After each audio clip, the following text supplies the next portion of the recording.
A seemingly regular charity gathering turned into a confrontation that rocked the palace in less than 2 minutes. Laura Lopez, whose name was not on the initial official guest list, unexpectedly showed up via a side door while Princess Anne was performing as part of her scheduled duties at the Royal Horticultural Hall. No pleasantries, no curtsies, and no reluctance at all. Laura boldly accused Anne of manipulating the estate's budget, even hinting that Camilla's family was being targeted by the financial audit. However, the accusation itself did not silence the room. It was Anne's cold response.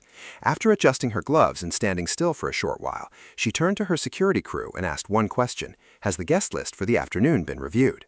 Winub is currently enrolled in Diggett School. That was not a response. Laura wasn't done yet, and it was a warning.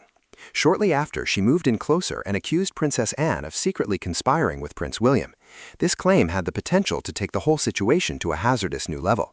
If you like dramatic stories about the British royals, please subscribe to the channel and enable notifications so you don't miss any future updates before we delve deeper into this occasion that sent shockwaves through the royal family. Additionally, I'd want to know where you are following this tale. Laura had no intention of stopping, so please leave your city or nation in the comment section below. Laura's subsequent response indicated that she was ready to intensify the conflict even more if Princess Anne's cold inquiry about the guest list was intended as a warning that Laura had gone too far. Laura moved forward with a step. Even from a distance of several meters, her voice became crisper and louder. She accused Anne of avoiding accountability by hiding behind strict royal procedure. However, Laura said a name that immediately changed the mood in the hallway: William, Prince. The contentious financial audit, according to Laura, was more than just an administrative choice. She claimed that Anne and William had secret conversations and that Camilla's family was being negatively impacted by the changes made to the estate's administration. Anne said nothing, but there was movement behind her pens. At the event, reporters were scribbling frantically.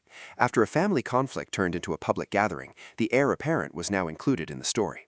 There was one more strange detail, though. A freelance photographer was positioned to watch nearly the whole exchange, camera in hand. Anne and Laura were the direct targets of a telephoto lens. Almost immediately, the sound of the shutter firing could be heard, and that brought up an inevitable query. How could the camera have been in the right spot at the right moment, ready to record almost every second of the altercation, if Laura's entrance was really a total surprise? Anne seems to recognize that the situation was no longer within the parameters of a manageable conversation. She refrained from arguing. She didn't raise her voice while playing music. Anne only gestured to her security guard in a subtle way. Laura was requested to leave the main area as soon as the police went through the crowd and placed himself between her and Princess Anne. Under the stunned eyes of both guests and reporters, who were still rushing to get every detail, Laura was led toward the foyer. In less than 2 minutes, everything came to pass. However, just 2 minutes were sufficient to escalate an ordinary charity function into a major security breach. As soon as Laura departed, a question came up: how did she enter? Before the occasion, palace employees started going over guest lists, entry logs, and any last-minute adjustments. They soon found an oddity. A regional branch had sent out a last-minute VIP invitation for it that included Laura's name. A regional director who followed the trail said that Laura had a distant relation to Camilla's family. Records reviewed following the event showed that Laura's name had been added to the private guest list through this person, circumventing she's established security procedures. The director had been suspended by dusk while she was investigated further. But as the inquiry progressed, the palace team came to the conclusion that they might be dealing with more than a straightforward security compromise. Laura had been assisted in entering by someone. It seemed as though a photographer had been in the ideal spot beforehand. The entire exchange had been seen by reporters, and Laura had made reference to a covert audit in public. Who knew what was going to happen if these events weren't just coincidences? Someone else heard about the altercation while the security team looked for answers. Prince William was at a high-level virtual meeting at the time. An assistant came into the room. After receiving the news, William's meeting abruptly ended a few minutes later. A press release was not requested by William. He also didn't inquire as to how the palace would inform the media about the scandal. He just asked for one thing: I'd want to view the original video. William did not have to wait long to receive the music that he had requested. As inquiries concerning the Royal Horticultural Hall event continued to rush through the royal corridors, the uncut tape was sent to his private office. However, William did the exact opposite of calling in a media team right away to figure out how to control the narrative. He requested that the room be kept silent. There were no press releases, PR advisors, or to explain away what the camera had captured. William desired to witness everything for himself. On the screen, the video started. Laura Lopez emerged from the throng and made its way directly to Princess Anne. William noticed how she was getting closer, how far apart the two women were, and how the tone was getting hotter. He heard his name mentioned when Laura made charges about the audit. William then noticed Anne's response. There was a pause of 3 seconds, during which she adjusted her gloves and asked the security staff a question. But Laura wasn't William's only concern. He started to take in her surroundings. Reporters were taking notes right away in the background. William noticed the freelance photographer, whose telephoto lens had been trained on the confrontation practically from the beginning, and others seemed to have been in an ideal position to watch the entire action. He went back and viewed the video, pausing at certain points. Why was someone in the perfect spot to record everything if Laura had really shown up out of the blue? However, there was a more important query. How was Laura made aware of the audit? That was the particular detail that fundamentally altered the incident's course. A public altercation might be treated as a security issue. An insult against Princess Anne could become a media frenzy before it fades. However, Laura's claim provided insider information that pointed to a different scenario. There had been an internal conversation. William made a choice at that very moment. It was time to stop being patient and making concessions. He wanted to know where a network came from, whether it was giving outsiders access to restricted places or information. Personnel, William called King Charles after picking up the phone. It was a short talk. William described Anne's experience, the breach in the guest list, and the possibility that audit-related material had been compromised. Then he stated unequivocally that he wanted to personally deal with the security and disciplinary issues. Charles was silent while he listened. He knew about the confrontation previously, and now, as William explained what the video showed, the problem was more than just a family argument. In the palace, everything had turned into a power struggle. In the end, Charles consented to William acting to safeguard the organization. William required that authorization. The basement conference room door opened at 5:06 p.m. Wearing the same jacket he had on earlier, William entered. The long table already had 5 senior assistants seated around it. No niceties were exchanged. William picked up the remote and switched on the screen after setting his phone down on the table. The Royal Horticultural Hall film reappeared. Nobody spoke. The only sounds in the room were Laura's voice from the recording and the background music of the camera shutters clicking. William allowed the video to run until the very end. The screen darkened. He put down the remote. He then turned to face the chief of security. Laura was let in by whom? Nobody responded right away. The answer they were going to provide did not lead back to Laura Lopez, therefore there was a heavy quiet in the air. After going a number of strange instructions in the guest system, it led directly to a royal employee. The chief of security started out by describing the many levels of verification that were part of the Royal Horticultural Hall's guest management system. Regional branches may submit last-minute modifications, and after the first list was finalized, guest names may still be added in extraordinary circumstances. William instantly interrupted him. He was not interested in learning about the process. He also had no interest in learning how the system was intended to operate. There was just one thing he desired. Who gave it permission? Once more, the room was silent. At last, an assistant acknowledged that there had been a warning about Camilla's family. The people in charge of screening visitors were completely aware of the limitations, but they had ignored them. William met the aide's gaze directly. Why? The mood suddenly changed as a result of the response. Pressure had come from above. At that point, Laura Lopez was no longer the only focus of the investigation. William was curious about the extent of the chain of influence, if an outsider could get beyond security procedures just because someone on the inside applied pressure. He insisted on seeing the records of anyone who could have an impact on internal operations. They opened a secret dossier. They were examined name by name. They were cross-referenced, linked by connection. They then discovered a connection. An aide in Camilla's camp had a family tie to a mid-level palace manager.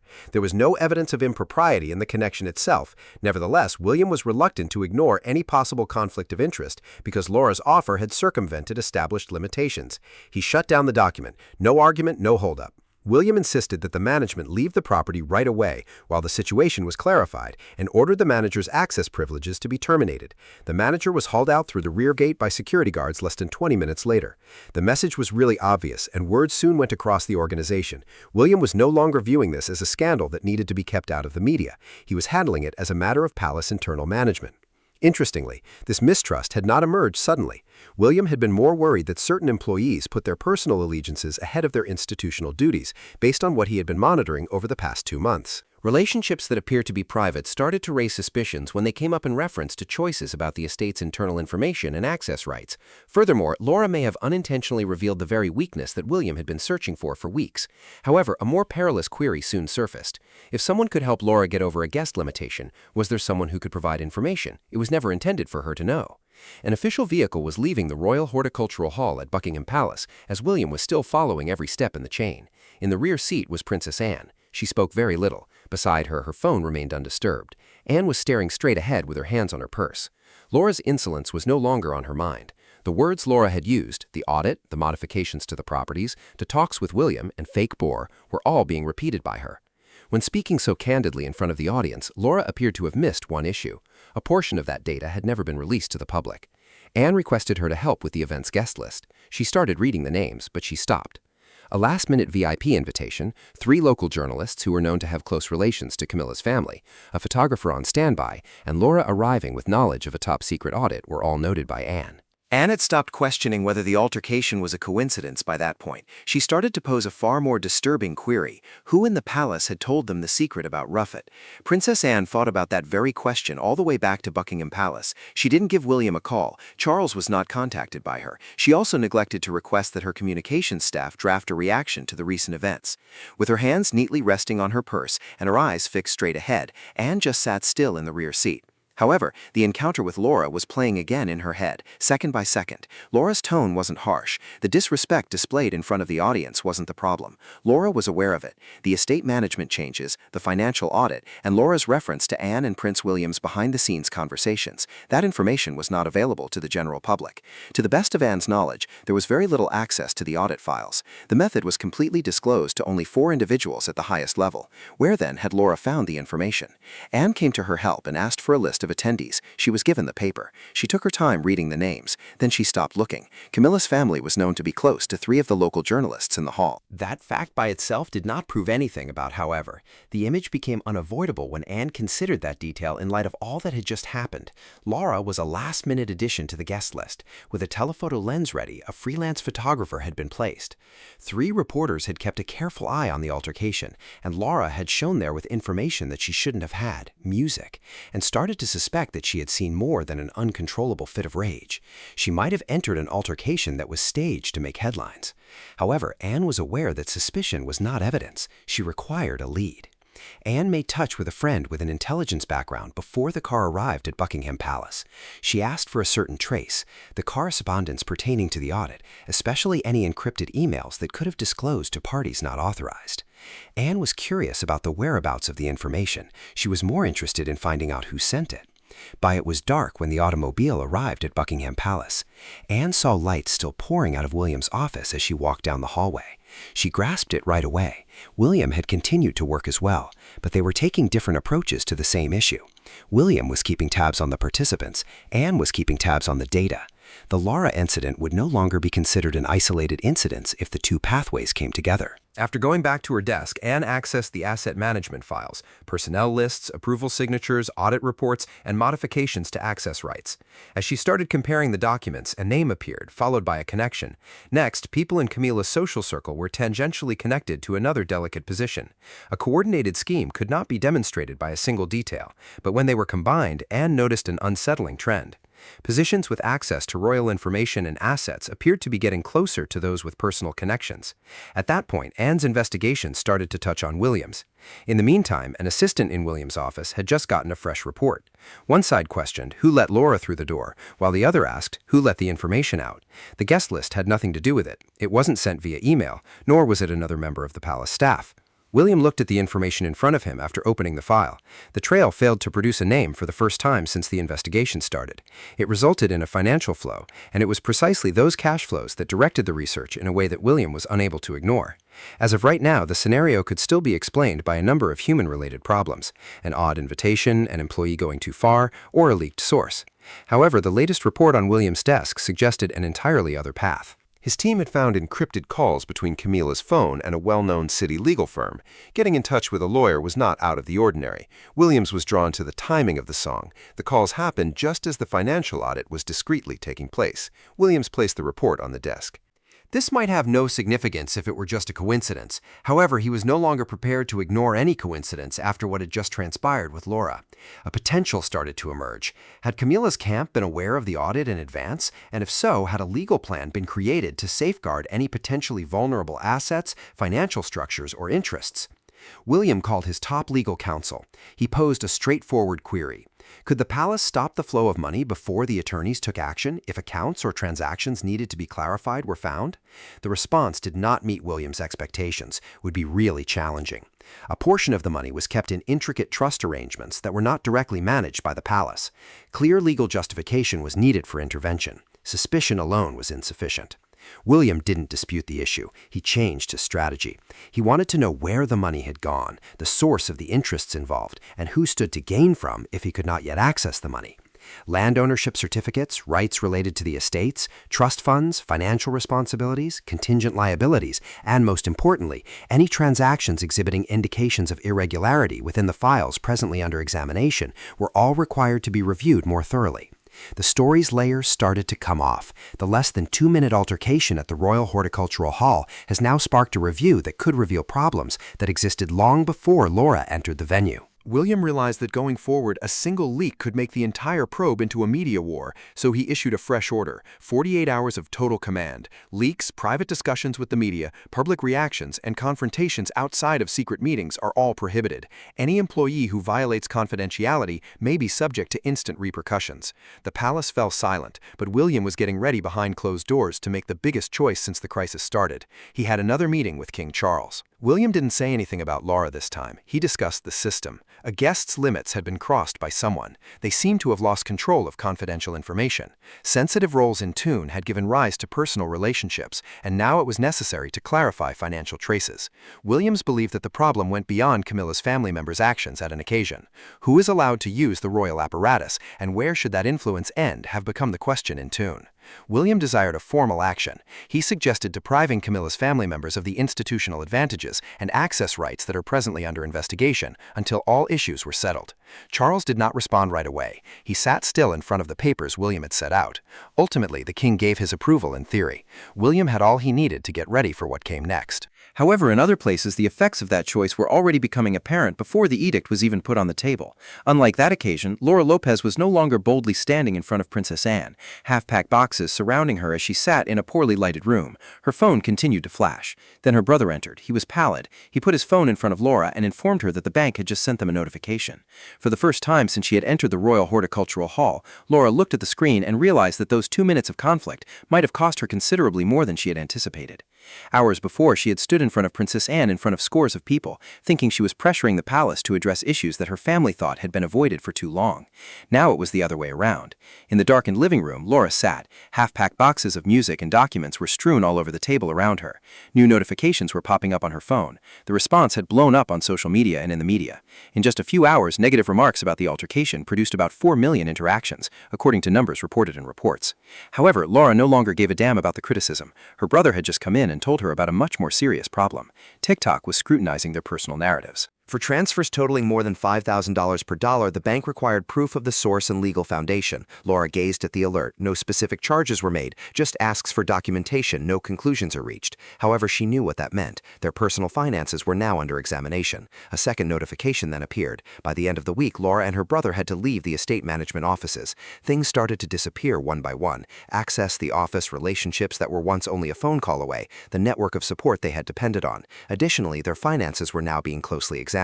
Laura started asking questions at that point that she never thought she would have to. Camila, where were you? Laura had anticipated her mother's intervention, a call to Charles, a private meeting, possibly a covert plan to stop things from getting worse, but there was no call. Laura was more concerned by Camila's silence than the headlines in the newspaper. She started to question whether her mother was attempting to keep her kids safe, or if she had come to the realization that any involvement at this stage may simply make the situation worse. A black automobile then arrived outside. A courier emerged with a sealed bundle of paperwork. It came from Camila's attorney. The envelope was opened by Laura. It included a simple message, but each word was direct and icy. No social media posts, interviews, public responses, or interactions with the media. The letter issued a warning that certain transactions needed to be clarified after an audit. The legal repercussions could be much more dire if the conflict worsened or if these problems went beyond internal management. Laura went over the letter once more. She started to comprehend why Camila hadn't phoned this time. It's possible that the silence wasn't an act of desertion. Perhaps it was the only way Camila could have departed to prevent from growing worse. Laura called a contact at the financial company where Camila had handled the trust accounts. She held out. Nobody responded. She made another call. The line had stopped functioning. Laura lowered the phone slowly. She didn't really look around the room until then. The bank statements, the boxes, the paperwork, and the attorney's letter.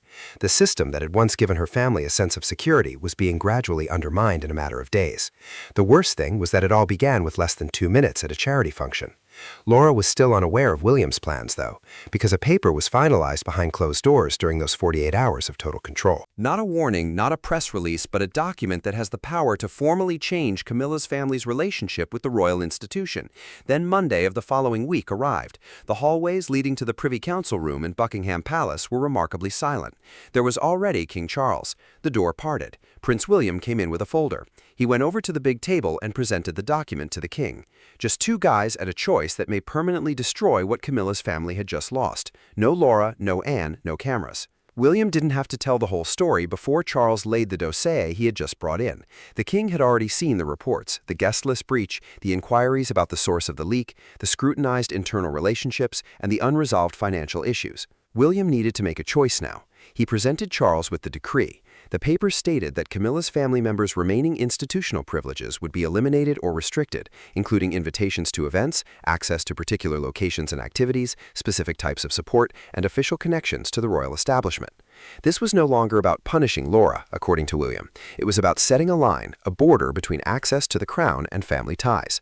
Charles glanced at the paper. He was not persuaded to act by, on the other side of the desk, William remained still. In less than 2 minutes, the monarch had seen a charity event turned into a disaster. Furthermore, he was aware that the problems presented by the investigation that followed were considerably more important than the acts of a single person. Charles picked up his pen at last. He just signed one document. However, it was the end of a series of events that had started on Tuesday afternoon. Laura had performed at an event where the official roster did not include her name. Princess Anne had been accosted by her. Anne had expressed worries about security. William had insisted on seeing the uncut video. The origin of Anne had been linked to a VIP invitation. A member of the palace staff had been fired. Anne's goal was to track down the source of the music leak. William had broadened the investigation to encompass money. Absolute control had been imposed for 48 hours. All of this culminated in the document that was presented to the king. Everyone in the palace thought that, at least. After that, Camilla's home received a copy of the decree. They then bided their time. An hour went by. There was no call, no request to visit Charles. William was not objected to. Attorneys have not responded. A few more hours passed. There was still no sound. Those who were waiting were just made more uncomfortable by this. They had prepared for conflict. Camilla, however, disputed that confrontation. At last, the confirmation came. Camilla had signed the paperwork. No declaration, no protest, no desire to change a single phrase. She just took the decree when it was delivered. However, it was precisely this poise that made William's triumph unnerving. The palace could have planned a counterattack if Camila had become furious. William would have known exactly where she stood if she had voiced complaints. Camila did nothing, though. Additionally, silence can occasionally be more erratic than a threat during a power battle.